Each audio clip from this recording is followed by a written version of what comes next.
से गुजर रहा है। और आप लोग जानते हैं कि हिमाचल प्रदेश में उद्योग है 5,000 करोड़ से ज़्यादा की अर्थ की, और आज सेब उद्योग पे बहुत बड़ा खतरा मंडरा रहा है। यूं तो हर वर्ष किसानों और बागवानों को नई नई चुनौतियों का सामना करना पड़ता है। कभी चिलिंग आवर्स पूरे नहीं होते, कभी अत्यधिक बारिश के कारण जो है फसलों का नुकसान होता है। इस वर्ष भयंकर झुलसा हुआ फंजीसाइड बीमारियों का प्रकोप बहुत ज़्यादा बढ़ा है।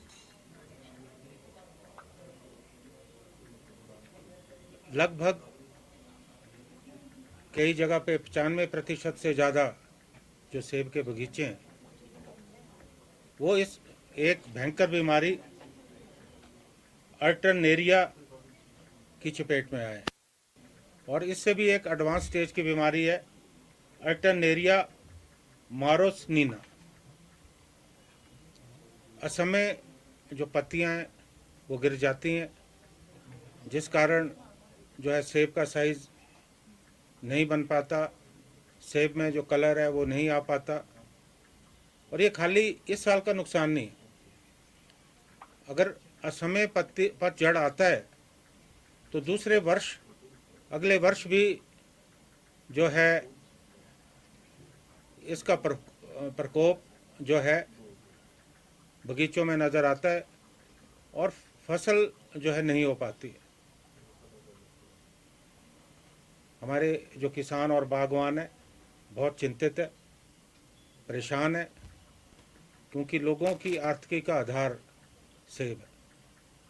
और हमेशा मैं सेब से जुड़े मुद्दे उठाता आया हूँ क्योंकि मैं सेब बहुल क्षेत्र से आता हूँ। और लगातार आप देख रहे होंगे कि लागत बढ़ रही है और मुनाफा जो है कम हो रहा है। ऊपर से इस तरह की जो बीमारियां आती हैं उससे और ज़्यादा नुकसान जो है बागवानों का होता है। ये बीमारी जो है महामारी का रूप ले चुकी है। मैं आपको याद दिलाना चाहता हूँ कि 1982, 83, 84 में एक स्कैब नाम का रोग आया था। इससे भी बहुत ज़्यादा नुकसान हुआ, लेकिन सरकार ने दृढ़ निश्चय के साथ इस बीमारी से लड़ाई लड़ी, किसानों और बागवानों की पूरी मदद की, और केंद्र सरकार का भी पूरा योगदान उस समय रहा। और शायद उसी वजह से हम इस बीमारी पे जो है हमने काबू पा लिया और उसके बाद ये बीमारी दोबारा नहीं हुई। आज भी लगभग उसी तरह की परिस्थितियां हैं जैसे उस समय थी, क्योंकि ये बहुत चिंता का विषय है।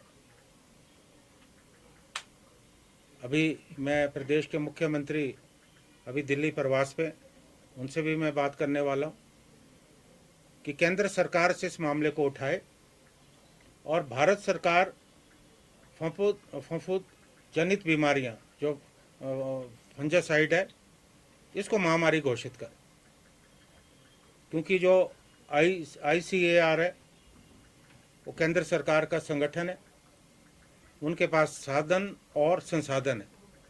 और जब तक हमें केंद्र सरकार की मदद नहीं हो सकती होगी, हम इस बीमारी पे काबू नहीं पा सकते।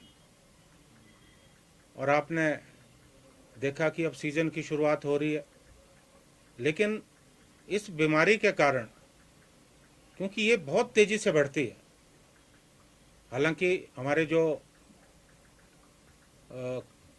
कृषि विश्वविद्यालय उन्होंने भी टीमें भेजी हैं, लेकिन मुझे लगता है कि इसमें और ज़्यादा अनुसंधान की ज़रूरत है। तक ये कारण समझ में नहीं आया है कि ये बीमारी कैसे जनित हो रही है। इसके लिए भी एक अनुसंधान की ज़रूरत है।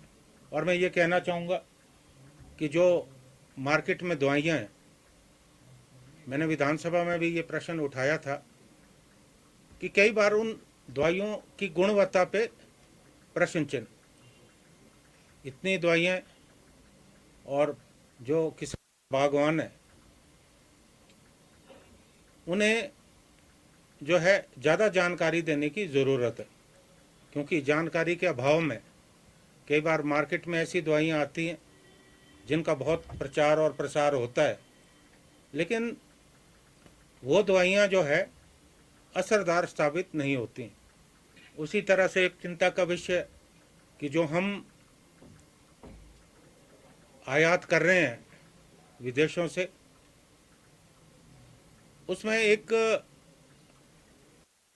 कंडीशन है कि जो भी बाहर से हम यहाँ आयात करते हैं, सेब के पौधे करते हैं, तो क्वारंटीन होना चाहिए। लेकिन मुझे ये लगता है कि इस नियम का कड़ाई से पालन नहीं हो रहा है और विदेशों से जो आयात हो रहा है कहीं ना कहीं उस पर भी उंगली उठ रही है। कहीं ऐसा तो नहीं कि विदेशों से हम उन पौधों के साथ जो है बीमारियों का भी आयात कर रहे हैं। इसके लिए भी पूरे अनुसंधान की ज़रूरत है और कड़ाई से नियमों का पालन करने की ज़रूरत है।